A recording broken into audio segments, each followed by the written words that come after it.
옥황상제님, 하늘의 질서가 이토록 허술하단 말입니까? 저의 자식은 엄히 잃은 고아가 되었고, 제 남편은 정든 아내를 잃었습니다. 이 억울함을 어찌 풀 수 있단 말입니까? 조선 숙종 제위기 한양 북촌에서 가장 덕망 높기로 이름나니는 판서 김대감의 정실 부인 심씨였습니다.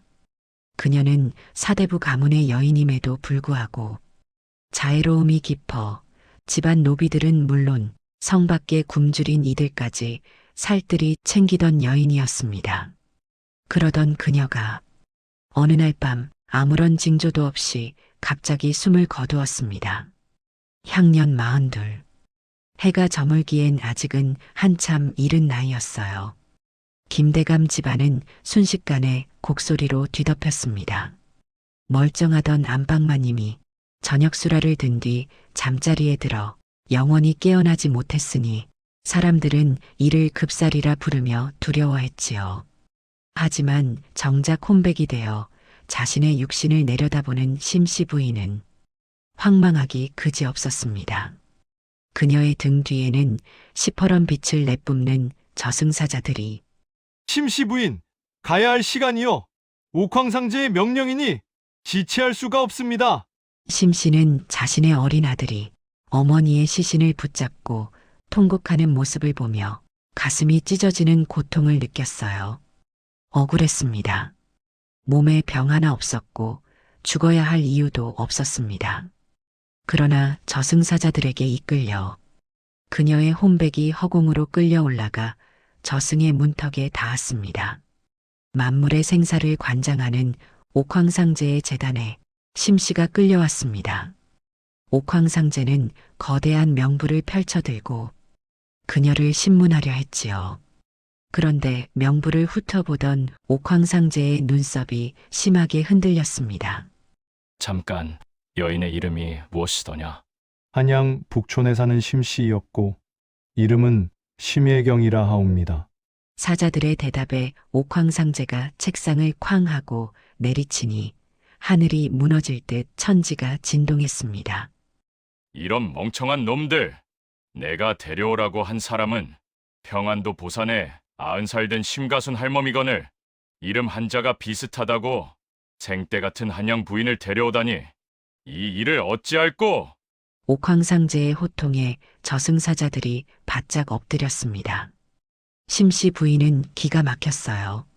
자신의 죽음이 고작 저승사자들의 단순한 실수 때문이었다니 그녀는 당당히 고개를 들고 옥황상제를 보며 따져 물었습니다. 옥황상제님, 하늘의 질서가 이토록 허술하단 말입니까? 저의 자식은 엄히 잃은 고아가 되었고 제 남편은 정든 아내를 잃었습니다. 이 억울함을 어찌 풀 수 있단 말입니까? 옥황상제는 체면이 깎인 것이 못내 민망한지 킁킁거리며 수염을 만지작거렸습니다. 허허, 미안하구나. 내 실수를 인정하마. 하지만 내 육신은 이미 지상에서 장례를 치루어 염습까지 마친 상태니 그 몸으로는 돌아갈 수 없지 않겠느냐. 대신 내가 특별히 소원 3가지를 들어줄 것이니 다른 몸을 빌려 환생하는 것이 어떠하냐. 심씨 부인은 잠시 생각에 잠겼습니다. 평소 책 읽기를 즐기고 이치가 밝았던 심씨 부인은 이 위기를 기회로 삼기로 했습니다. 그렇다면 첫 번째 소원을 말씀드리겠습니다. 제가 환생하면 의술로 백성을 구하고 싶습니다.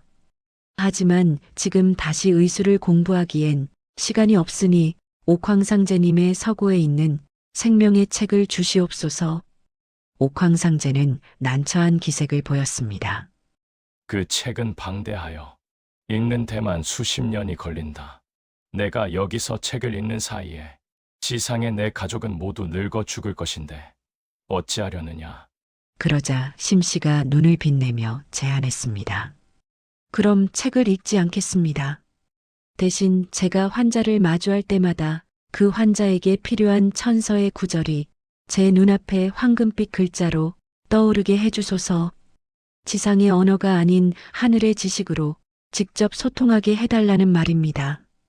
옥황상제는 그녀의 영민함에 감탄하며 무릎을 쳤습니다.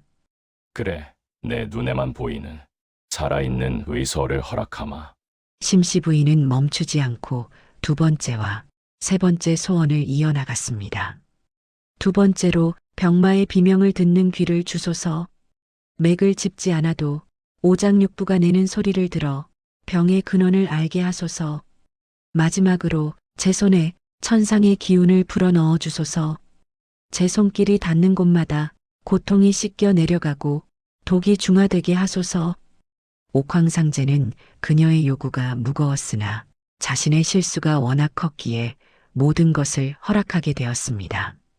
마지막으로 옥황상제는 자신의 손가락으로 심씨 부인을 가리키자 심씨 부인의 혼백주의로 황금빛 기운이 감돌게 되었습니다. 이제 그녀는 인간의 몸을 가졌으나 신의 의술을 행할 수 있는 존재가 된 것입니다. 자, 이제 가거라. 강원도 삼척산골에 방금 실족하여 숨이 멎은 단이라는 처녀가 있다. 그 육신이 식기 전에 내 혼백을 넣으마. 너는 이제 심씨가 아니라 단이로 살아야 한다. 명심하거라. 내게 허락한 이 천기는 오직 사경을 헤매는 인간의 목숨을 살리는 데만 써야 할 것이니라. 강원도 삼척산골 척박한 땅의 허름한 오두막에서 19처녀 단이가 거친 숨을 몰아쉬고 있었습니다. 역병이 마을을 휩쓸고 간 뒤였고 단이의 얼굴은 누렇게 변해 있었으며 옆에 누워있던 아버지 역시 신음하며 딸의 손을 잡으려 했지만 힘조차 없었습니다. 단이의 숨이 점점 가늘어지더니 결국 멎었고 오두막에는 죽음의 정적만이 감돌았습니다. 바로 그때 하늘에서 황금빛 기운이 내려와 단이의 몸속으로 스며들었고 잠시 후 단이의 눈이 떠졌습니다. 단이가 눈을 뜨고 가장 먼저 보인 것은 자신의 손이었어요. 굳은 살이 박혀 거칠게 갈라진 그 손은 한양 판서댁 마님의 곱던 손과는 너무나 달랐습니다. 몸을 일으켜 주위를 둘러보니 흙벽에 지프로 엮은 천장, 거적대기 하나 덮인 누추한 방 안의 풍경이 펼쳐졌고 남루한 베옷은 여기저기 헤어져 있었지요. 머릿속에 두 사람의 기억이 파도처럼 밀려들어 뒤섞였습니다. 한양 북촌의 비단 이불과 강원도 산골의 거친 거적, 판서댁 안방 마님으로 살던 기억과 나무꾼의 딸로 자란 기억이 한데 엉켜 혼란스러웠으나 몸속에서 꿈틀거리는 황금빛 기운만은 분명했습니다. 하늘이 준 두 번째 삶이 시작된 것입니다. 신음소리가 들려왔고 단이가 고개를 돌리자 아버지가 옆에 누워 몸부림치고 있었습니다. 역병에 걸린 지 사흘째였고 이대로 두면 목숨이 위태로웠지요. 단이는 본능적으로 손을 뻗어 아버지의 이마에 올려놓았습니다. 뜨겁게 달아오른 열기가 손바닥으로 전해졌고 그 순간 눈앞에 황금빛 글자들이 펼쳐졌습니다. 역병 3일째, 열독이 간을 침범하였다. 즉시 처치하지 않으면 사흘 안에 사망. 처방, 인중혈과 합곡혈을 누르고 쑥과 생강을 달여 마시게 하라. 단이는 손가락으로 아버지의 인중을 눌렀고 손끝에서 따뜻한 기운이 흘러나가자 아버지의 신음이 조금씩 잦아들었습니다. 집안 구석에 말린 약초 몇 단을 잡아서 천기를 넣었습니다. 그러자 필요한 약초들이 황금빛으로 빛나기 시작했지요. 쑥 한 줌과 생강 세 쪽을 집어 솥에 물을 끓이고 약을 달여 그것을 아버지의 입에 한 모금씩 흘려넣자 거친 숨이 조금씩 고르게 변해갔습니다. 해가 중천에 떴을 무렵 아버지가 눈을 떴고 딸을 보자마자 눈에 눈물이 고이며 떨리는 손으로 단이의 손을 잡았습니다. 단아, 내가 어떻게 우리 딸이 살아났구나. 소문은 산골 마을에서도 빠르게 퍼지기 시작했습니다. 죽었던 단이가 살아났다는 소문에 이어 역병에 걸린 아비까지 살렸다는 이야기가 사람들의 입에 오르내렸고 처음엔 구경꾼 삼아 찾아오던 마을 사람들이 아픈 가족을 데리고 오기 시작했습니다. 다니야, 우리 어미가 열이 사흘째인데 좀 봐주겠니? 제 아이가 기침을 멎지 못하고 피까지 토하는데. 다니가 환자들을 보는 순간마다 눈앞에 황금빛 글자들이 떠올랐고 각 환자에게 필요한 치료법이 하늘의 의서처럼 펼쳐졌습니다. 할머니의 등에 침을 놓고 아이에게는 도라지와 길경을 다려 먹이라 일러줬으며 손을 대고 혀를 누르자 환자들이 하나둘 나아가기 시작했어요. 일주일이 지나자 오두막 앞에 줄이 섰고 열흘 뒤에는 이웃 마을에서까지 환자들이 찾아왔습니다. 삼척 산골에 신이가 나타났다더라. 죽어가던 사람도 살린다는데 손만 대면 병이 낫는다던데. 소문이 인근 고을로 퍼져나갔습니다. 환자가 너무 많아지자 다니는 장터 한쪽 구석에 천막도 없이 맨 땅에 자리를 폈습니다. 좁은 오두막에서는 밀려오는 환자들을 감당할 수가 없었습니다. 역병이 인근 마을로 번지고 있었고 매일 죽어가는 사람들이 늘어났지요. 어머니가 사흘째 열이 내리지 않습니다. 제 아이가 검은 가래를 토합니다. 다니는 한 사람 한 사람 손을 잡았고 눈앞에는 황금빛 글자들이 쉴 새 없이 펼쳐졌습니다. 역병 초기, 역병 5일째, 열독이 폐를 침범. 치료법이 하나씩 보였지요. 침을 놓고 약초를 일러주고 손끝에서 흘러나오는 기운으로 도끼를 빼냈습니다. 해가 중천에 떴다가 서산으로 넘어갈 때까지 다니는 쉬지 않고 환자들을 치료하였어요. 수십 명의 역병 환자를 치료하느라 손이 저리고 목이 쉬었지만 멈춘다면 누군가는 죽을 것이었습니다. 이게 바로 옥황상제가 준 두 번째 삶이구나. 이 능력으로 사람들을 살리는 것, 그것이 내가 해야 할 일이로구나. 사흘째 되는 날 마을 이장이 다니를 찾아왔습니다. 다니야, 장터 끝에 빈집이 하나 있다. 역병으로 식구가 다 죽어서 아무도 들어가려 하지 않는 집인데 내가 쓰면 어떻겠느냐. 다니가 그 집을 보러 갔을 때 담장은 반쯤 무너져 있었고 대문은 삐걱거리며 떨어질 듯 했지만 방이 셋이나 되는 제법 큰 집이었습니다. 마을 사람들이 소문을 듣고 하나둘 모여들었고 곧 집을 고치기 시작했지요. 우리가 고쳐주마. 신혜님께서 우릴 살려주셨는데 이것도 못해드리겠느냐. 쑥으로 훈증하면 역병 기운도 사라진다더라. 내가 쑥을 한 짐 가져오마. 남자들은 무너진 담장을 쌓고 대문을 고쳤으며 여자들은 방마다 들어가 구석구석 쓸고 닦았습니다. 다니는 마당 한가운데서 쑥을 태워 연기가 집 안 곳곳으로 퍼지게 했고 이틀 동안 사람들이 손을 모으자 집이 완전히 달라졌습니다. 마당에는 약초를 말릴 평상이 생겼고 방에는 환자가 누울 깨끗한 자리가 마련됐으며 부엌에는 약을 다릴 큰 솥이 걸렸지요. 이제 제대로 된 진료소가 생겼네요. 정말 고맙습니다. 다니가 웃자 사람들도 따라 웃었고 그렇게 산골 마을에 처음으로 제대로 된 진료소가 문을 열게 되었습니다. 진료소가 문을 연 지 한 달이 지나자 다니의 명성은 삼척을 넘어 강릉과 원주까지 퍼져나갔고 신이가 나타났다는 소문을 듣고 사람들이 사방에서 몰려들기 시작했습니다. 새벽부터 진료소 앞에는 수백 명의 환자들이 줄을 섰고 밤이 깊어서야 마지막 환자가 돌아갈 정도였지요. 다니는 하루에 쉴 틈도 없이 환자를 보았고 손을 댈 때마다 눈앞에 황금빛 글자들이 떠올라 병명과 치료법을 알려주었으며 천기로 사람의 본성까지 꿰뚫어 보게 되었습니다. 그런데 천기가 보여주는 것은 단순히 병의 원인만이 아니었습니다. 환자의 손을 잡는 순간 그 사람이 평생 살아온 선악이 눈앞에 펼쳐졌고 착한 일을 한 사람은 맑은 빛으로 보였지만 악행을 저지른 자는 검붉은 기운이 감돌았지요. 단이는 처음엔 이 능력을 어떻게 사용해야 할지 몰랐으나 곧 깨달았습니다. 하늘이 준 이 능력은 단순히 병을 고치는 것을 넘어 세상의 정의를 바로잡으라는 뜻이라는 것을요. 어느 날 오후 진료소 앞에 수백 명이 줄을 서서 자신의 차례를 기다리고 있을 때였습니다.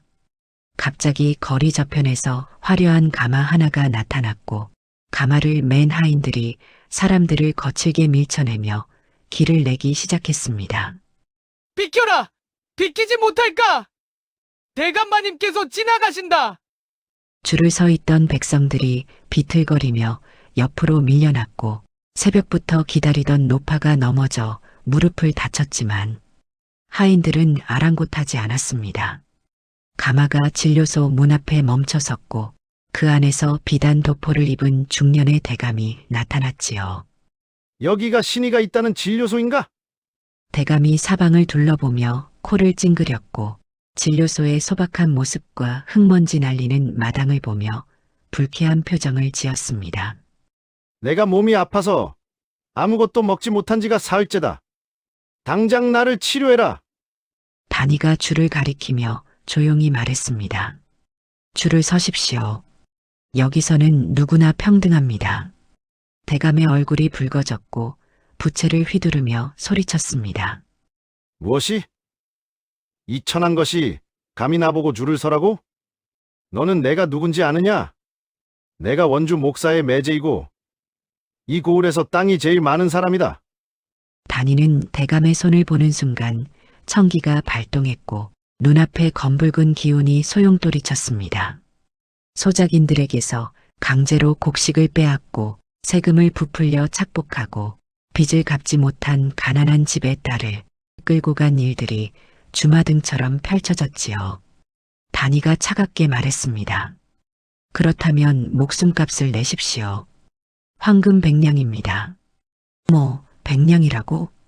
대감이 믿을 수 없다는 표정으로 되물었고 주위에 있던 백성들도 숨을 죽였습니다. 한 사람을 치료하는데 황금 100냥이라니 서민들이 평생 모아도 구경하기 힘든 돈이었지요. 차별을 원하시니 차별을 드리겠습니다. 줄을 서지 않으려면 그만한 값을 치르십시오. 이런 무례한.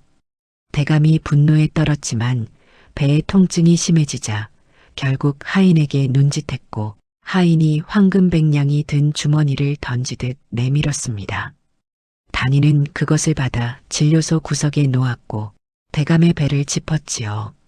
눈앞에 황금빛 글자들이 떠올랐고 처방을 내려 약을 지어주었습니다. 사흘 후면 나을 것입니다. 하지만 대감, 한 가지 명심하십시오. 단이가 대감을 똑바로 보며 말했습니다. 하늘은 보고 있습니다. 약은 병을 고치지만 사람의 업은 고치지 못합니다. 선행을 쌓지 않으면 다시 병이 찾아올 것입니다. 대감은 비웃으며 진료소를 나갔지만 그날부터 단이의 새로운 원칙이 마을에 알려졌습니다. 가난하고 선한 백성은 무료로 치료하고 부유하지만 악행을 저지른 자는 재산에 따라 값을 받는다는 것이었지요. 며칠 뒤 탐관오리 한 명이 역병에 걸려 진료소를 찾아왔습니다. 청기로 보니 백성들의 세금을 빼돌리고 억울한 사람을 옥에 가두었으며 뇌물을 받고 죄인을 풀어준 일들로 가득했지요. 치료비로 재산의 반을 내십시오. 재산의 반이라고? 탐관오리가 경악하며 소리쳤습니다. 그건 너무 과하지 않소? 내가 평생 모은 재산인데 목숨과 재산 중 무엇이 더 소중하십니까? 단이의 말에 탐관오리는 한참을 망설이다가 결국 분노하며 진료소를 박차고 나갔습니다. 돈이 목숨보다 아까웠던 것이지요. 그런데 그가 채 50보도 걷지 못하고 길바닥에 쓰러졌고 그 자리에서 숨이 끊어지고 말았습니다. 소문이 삽시간에 퍼졌습니다. 신이가 치료를 거부한 자는 그 자리에서 죽는다는 이야기였고 사람들은 두려움에 떨었지요. 다음 날부터 탐관오리들이 떨며 진료소를 찾아왔습니다. 단이는 그들의 청기를 보고 재산의 반을 받은 뒤 치료했지만 약을 건네며 반드시 경고했습니다. 이 약은 병만 고칠 뿐입니다. 선행을 쌓지 않으면 더 큰 병이 찾아올 것이고 그때는 내가 구할 수 없습니다. 두려움에 질린 관리들은 진료소를 나서자마자 선행을 시작했습니다. 백성들에게 빼앗았던 것을 돌려주고 억울하게 옥에 갇힌 사람들을 풀어주었으며 부당한 세금을 면제해 주었지요. 고을 전체에 변화가 일어나기 시작했고 백성들은 신이가 하늘의 뜻을 대신 전하는 사람이라 믿게 되었습니다. 그러던 어느 날 정직하고 청렴하기로 소문난 현감이 딸을 데리고 진료소를 찾아왔습니다. 현감은 단이가 진료소를 세울 때 몰래 도움을 주었던 사람이었고 백성들 사이에서 존경받는 관리였지요. 그의 외동딸이 갑작스럽게 역병에 걸렸고 벌써 나흘째 열이 내리지 않는다고 했습니다. 단이가 딸의 손을 잡자 청기가 발동했고 맑고 깨끗한 빛이 보였습니다. 아직 어린아이였지만 아버지를 닮아 순수한 마음을 가진 아이였지요. 신혜님, 제가 가진 것은 많지 않지만 집과 전답을 팔아서라도 치료비를 마련하겠습니다.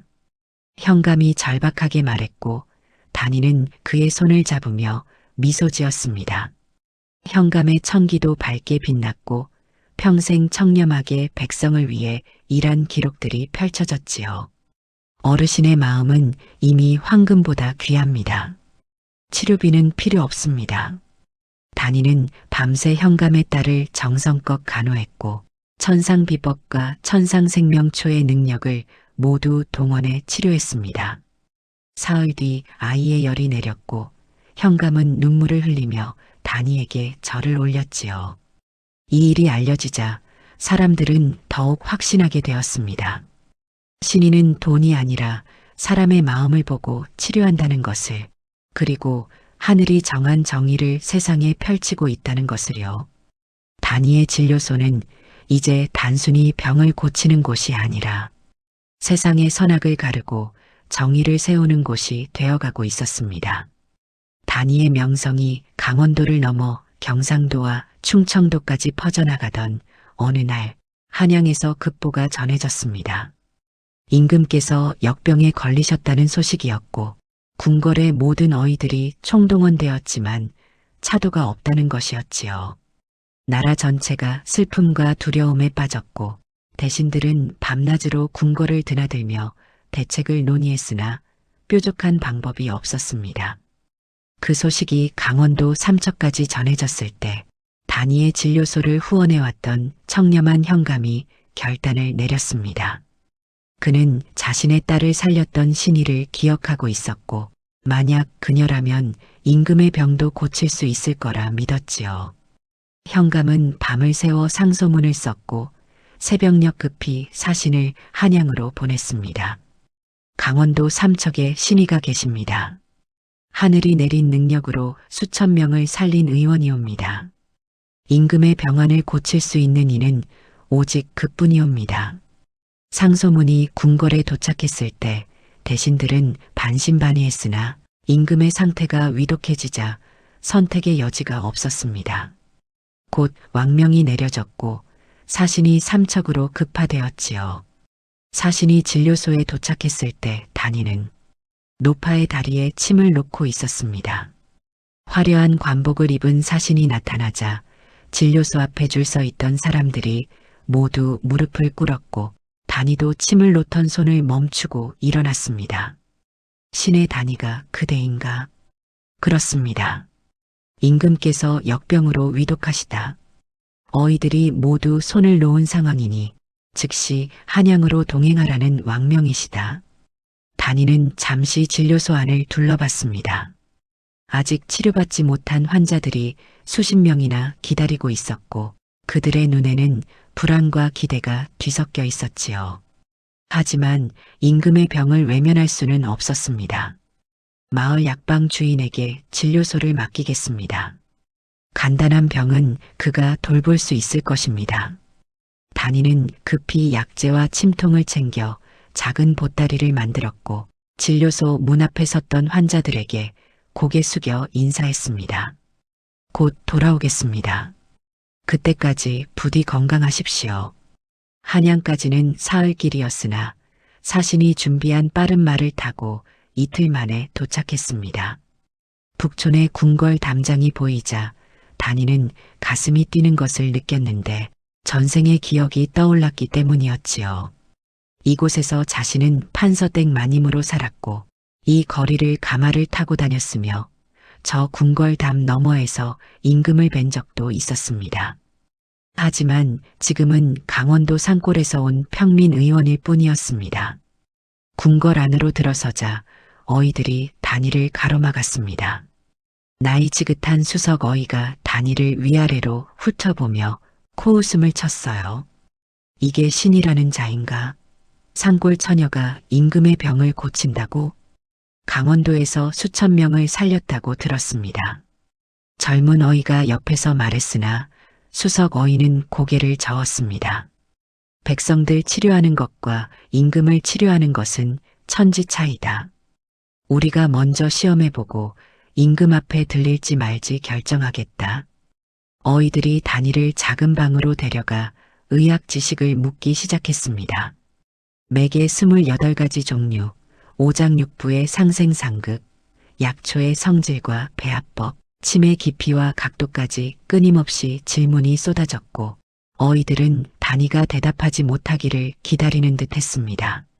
하지만 단이의 눈앞에는 질문이 나올 때마다 황금빛 글자들이 떠올랐고 천상비법이 완벽한 답을 알려주었습니다. 단이는 조용하지만 분명하게 모든 질문에 답했고 어이들의 얼굴이 점점 굳어갔지요. 2시즌이 지나자 수석 어이가 한숨을 쉬며 말했습니다. 젊은 처자가 이렇게 높은 의학 지식을 가질 수 있다니. 의학 지식은 인정하겠다. 하지만 임금을 뵙는 것은 엄중한 일이니 우리가 함께 들어가 지켜볼 것이다. 임금의 침전에 들어서는 순간 단이는 숨이 멎는 듯 했습니다. 용상 위에 누운 임금은 얼굴이 누렇게 뜨고 숨이 가빠 보였으며 주위에서는 대신들과 내관들이 근심 어린 표정으로 지켜보고 있었지요. 단이가 무릎을 꿇고 절을 올렸습니다. 신의 단이 임금을 뵙습니다. 가까이 오라. 힘없는 목소리가 들렸고 단이가 조심스럽게 침상 가까이 다가갔습니다. 임금의 손을 잡으려는 순간 청기가 발동했고 눈앞에 밝은 빛이 펼쳐졌습니다. 백성을 사랑하는 마음, 나라를 걱정하는 근심, 신하들을 아끼는 자애로움이 맑은 빛으로 보였고 단이는 안도의 한숨을 내쉬었습니다.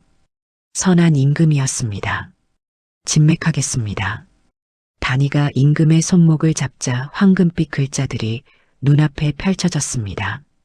역병 7일째, 열독이 심장과 간을 동시에 침범, 도끼가 혈맥을 타고 온몸에 퍼짐, 즉시 처치하지 않으면 사흘 안에 사망, 처방 천상생명초 중 용담초, 황년, 인삼을 다리고 가슴과 배, 12개의 혈에 침을 놓아 도끼를 배출하라. 병이 깊으십니다. 하지만 고칠 수 있습니다. 단이의 말에 침전안이 술렁였고 수석 어이가 나서서 물었습니다. 어떻게 치료할 것인가? 먼저 도끼를 빼내야 합니다. 침으로 혀를 열고 약으로 열독을 씻어낼 것입니다. 단이는 보따리에서 침통을 꺼냈고 은침을 불에 달구어 소독했습니다. 그리고 임금의 가슴과 배에 정확히 12개의 혀를 찾아 침을 놓기 시작했지요. 손끝에서 따뜻한 기운이 흘러나왔고 침이 들어갈 때마다 임금의 거친 숨이 조금씩 안정되었습니다. 약을 다리겠습니다. 용담초와 황년, 인삼이 필요합니다. 내관들이 급히 약재를 가져왔고 단이는 직접 약을 다렸습니다. 김이 모락모락 피어오르는 약탕을 임금의 입에 조금씩 넣어드리자 누런 얼굴에 조금씩 혈색이 돌기 시작했어요. 사흘 밤낮을 지켜야 합니다. 제가 곁을 지키겠습니다. 대신들이 반대했지만 임금이 손을 들어 허락했고 단이는 침전 한쪽에 자리를 잡았습니다. 첫날 밤 임금의 열이 더욱 높아졌고 식은땀이 흘렀습니다. 단이는 밤새 임금의 이마를 차가운 물수건으로 식히고 두 시집마다 침을 놓아 도끼를 빼냈습니다.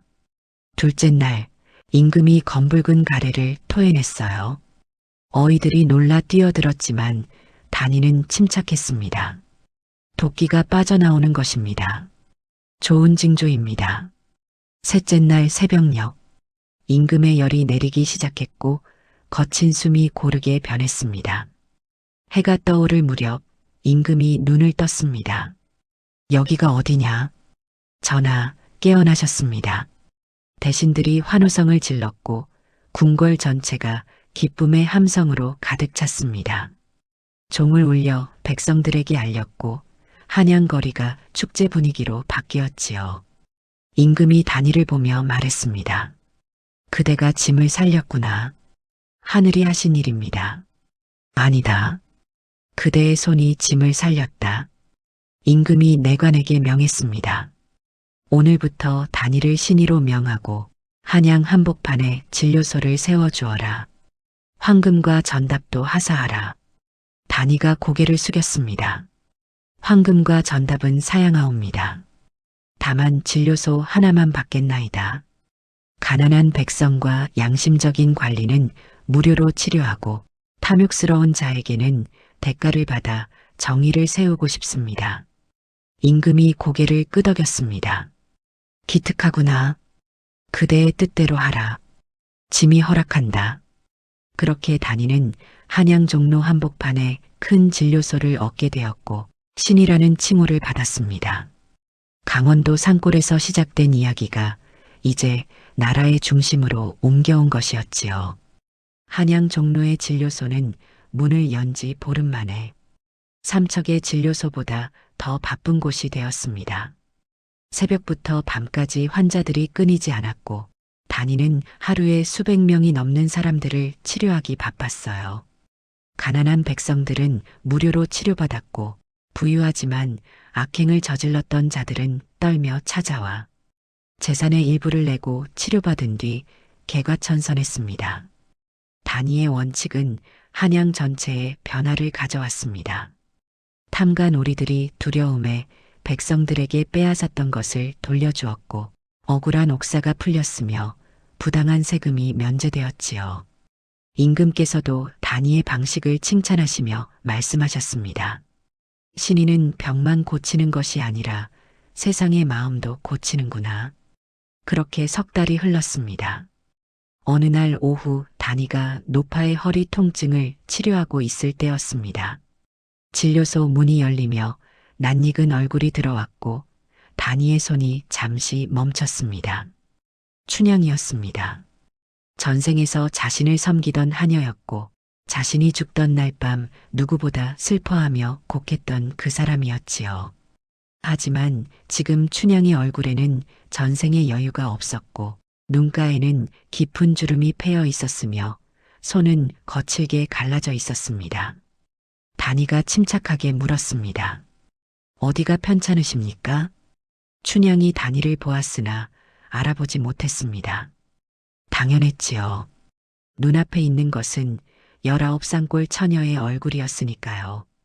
신혜님, 춘향의 목소리가 떨렸고 눈에 눈물이 고였습니다. 저희 대감마님을 살려주십시오. 제발 부탁드립니다. 단이의 가슴이 철렁 내려앉았습니다. 김대감, 전생의 남편이었던 그 사람을 말하는 것이었지요. 무슨 일이십니까? 마님께서 돌아가신 지 벌써 2년이 되었습니다. 그 후로 대감마님께서 식음을 전폐하시고 방에만 계셨는데 석 달 전부터는 역병까지 걸리셨습니다. 이제 정말 숨이 끊어지기 직전이십니다. 춘향이 무릎을 꿇으며 단이의 옷자락을 붙잡았습니다. 저희 대감마님은 좋은 분이십니다. 마님을 그토록 사랑하셨고 백성들에게도 너그러우셨습니다. 제발 살려주십시오. 단이가 춘향의 손을 잡았고 청기가 발동했습니다. 춘향의 마음이 보였지요. 주인을 향한 진심 어린 충정, 그 집안을 향한 애틋한 마음이 맑은 빛으로 빛났습니다. 안내하십시오. 춘향을 따라 북촌 판서댁으로 향하는 길, 단이의 가슴은 복잡하게 요동쳤습니다. 한때 자신이 살던 그 집, 자신이 사랑했던 사람이 있는 곳으로 가는 길이었지요. 하지만 지금 자신은 심씨 부인이 아니라 단이었고 그 집은 이제 낯선 곳이 되어야 했습니다. 대문을 들어서는 순간 마당의 배롱나무, 안채로 이어지는 돌길, 처마 밑에 걸린 풍경 소리까지 모두 기억 속에 있는 것들이었지요. 안채로 들어서자 자식들과 식솔들이 눈물로 맞이했습니다. 신혜님, 아버지를 살려주십시오. 장성한 아들이 절을 올렸고 딸도 울먹이며 매달렸습니다. 단이는 그들을 보며 가슴이 저렸으나 표정을 감췄습니다. 어디 계십니까? 춘향이 안방으로 안내했고 단이는 천천히 방문을 열었습니다. 방 안에는 뼈만 앙상하게 남은 대감이 누워 있었습니다. 얼굴은 누렇게 뜨고 숨은 가늘게 이어지고 있었지요.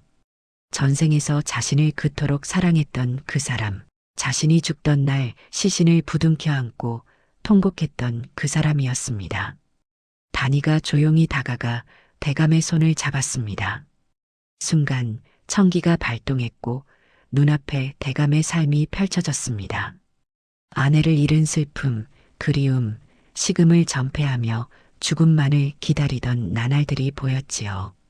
그리고 그 슬픔 속에서도 백성들에게 베풀었던 선행들, 자식들을 돌보려 애썼던 모습들이 맑은 빛으로 빛났습니다. 이미 온몸에 퍼져 있는 역병도 보였습니다. 단이의 눈에는 참을 수 없는 눈물이 흐르고 있었어요. 치료하겠습니다.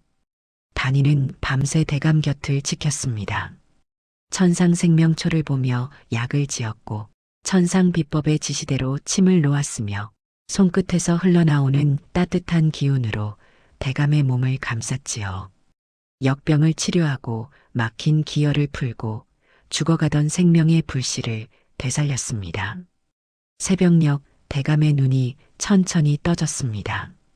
흐릿한 시선이 단이를 향했고 대감은 한참 동안 그녀를 바라봤습니다. 목소리가 가늘게 흘러나왔습니다. 당신은 누구시오? 하늘이 보낸 의원입니다. 단이가 조용히 답했습니다. 대감이 단이를 한참 바라보다가 허탈하게 미소 지었습니다. 아, 의원이셨소. 나는 당신이 2년 전에 세상을 뜬 내 부인인 줄로만 알았소. 단이의 손이 잠시 떨렸으나 아무 말하지 않았습니다. 어젯밤 꿈에 심씨 부인이 나타났소. 대감의 목소리가 떨렸습니다. 밤새 내 곁을 지키며 이마를 식혀주고 약을 먹이고 손을 꼭 잡아주었지. 그 따뜻한 손길이 너무도 생생했소. 그러다 눈을 뜨니 의원님이 계시지 않소. 그래서 당신이 심씨라고. 아내가 돌아온 줄 알았소. 단이가 침착하게 말했습니다. 밤새 제가 대감님을 간호했습니다. 열을 식히고 약을 드렸지요. 꿈과 현실이 섞인 것입니다. 대감이 자신의 손을 내려다보며 쓸쓸하게 웃었습니다. 착각이었구려. 하지만 고맙소. 2년 만에 꿈속에서나마 심씨의 손길을 느낄 수 있었소. 대감의 목소리가 떨렸습니다. 그 따뜻함을 다시는 느낄 수 없을 줄 알았는데 단이의 눈에도 눈물이 고였습니다. 전생에 자신을 이토록 사랑했고 2년이 지난 지금도 그리워하는 사람 앞에서 아무것도 말할 수 없었습니다. 단이가 조용히 손을 빼며 일어섰습니다. 이제 괜찮으실 겁니다. 약을 잘 드시고 천천히 기력을 회복하십시오. 대감의 눈에서 눈물이 흘러내렸습니다. 고맙소, 의원님. 당신이 누구든 내 아내가 보낸 사람 같소. 사흘 뒤 대감은 완전히 회복했습니다. 자식들이 큰 절을 올리며 살해를 하겠다고 했고 집과 전답을 내놓겠다고 했지만 단이는 고개를 저었습니다. 이미 받을 것은 다 받았습니다. 신혜님, 그게 무슨 뜻인지요? 대감께서 마님을 사랑하셨던 그 마음, 백성들을 아끼셨던 그 선행이 이미 제게 지불된 값입니다. 단이가 대감 댁을 나서려 할 때 대감이 방에서 나와 문 앞까지 따라왔습니다. 아직 걸음이 불안정했지만 꼭 배웅하고 싶다는 눈빛이었지요. 신혜님, 예, 대감. 혹시 전생이라는 것이 있다면? 대감이 떨리는 목소리로 말했습니다. 내 아내가 다시 태어나 누군가를 돕고 있다면 당신 같은 사람이길 바라오. 단이의 눈에 또다시 눈물이 고였습니다. 돌아서며 작게 중얼거렸습니다. 그 마님은 분명 행복하셨을 겁니다. 대감 같은 분과 함께 살 수 있어서요. 단이가 대문을 나서며 뒤돌아봤습니다. 대감이 문 앞에 서서 손을 흔들고 있었고 자식들이 그를 부축하고 있었으며 춘향이 눈물을 닦고 있었습니다. 자신이 사랑했던 사람들이 모두 그곳에 있었고 그들은 행복해 보였습니다. 그것으로 충분했습니다. 진료소로 돌아가는 길, 단이는 하늘을 올려다봤습니다. 푸른 하늘 너머 어딘가에서 옥황상제가 보고 있을 것 같았지요. 옥황상제의 실수로 시작된 기묘한 인연이었습니다. 억울하게 목숨을 잃었지만 하늘은 더 큰 것을 주었습니다. 3가지 능력, 2번째, 삶, 그리고 수많은 생명을 구할 기회를요. 전생의 삶도 행복했습니다. 사랑하는 남편과 자식들이 있었고 풍족하게 살았으니까요. 하지만 이 삶, 단위로 사는 이 삶은 더 큰 의미가 있었습니다. 한 가족의 행복이 아니라 수천 명의 생명과 세상의 정의를 지킬 수 있었으니까요. 옥황상제가 준 2번째 삶, 이제 진정으로 자신의 것이 되었습니다. 그 후 신의 단위는 한양에서 30년을 더 살며 수만 명의 생명을 구했고 쉰이 되던 해 조용히 눈을 감았습니다. 사람들은 그녀의 무덤을 강원도 삼척 진료소가 있던 자리에 마련했고 해마다 봄이면 그곳에 꽃을 바쳤지요. 억울하게 목숨을 잃었지만 하늘이 준 능력으로 세상을 치료했고 그 공로로 신이라는 명칭을 하사받은 심씨 부인의 이야기는 후세까지 이어졌습니다. 지금도 강원도 삼척시 도계읍 신리 마을에는 신의 할매당이라는 작은 사당이 남아있고 마을 사람들은 해마다 음력 3월 보름에 그곳에서 제를 지냅니다. 병든 사람이 생기면 할매당에 와서 정화수를 떠놓고 빌면 효험이 있다고 전해지며 특히 아이들의 병에 영험하다고 하지요. 마을 어르신들은 지금도 이렇게 말합니다. 옛날 옛적 옥황상제께서 실수로 목숨을 잘못 거두신 일이 있었다네. 그때 하늘이 내린 3가지 능력으로 우리 마을에 신이가 오셨고 그분이 우리 조상들을 살리셨지. 그러니 억울한 일을 당해도 하늘은 반드시 보상하신다네. 그리고 능력을 받은 자는 그것을 세상을 위해 써야 하는 법이지. 지금까지 강원도 삼척 신리마을 할매당에서 옛날로부터 내려오는 이야기였습니다.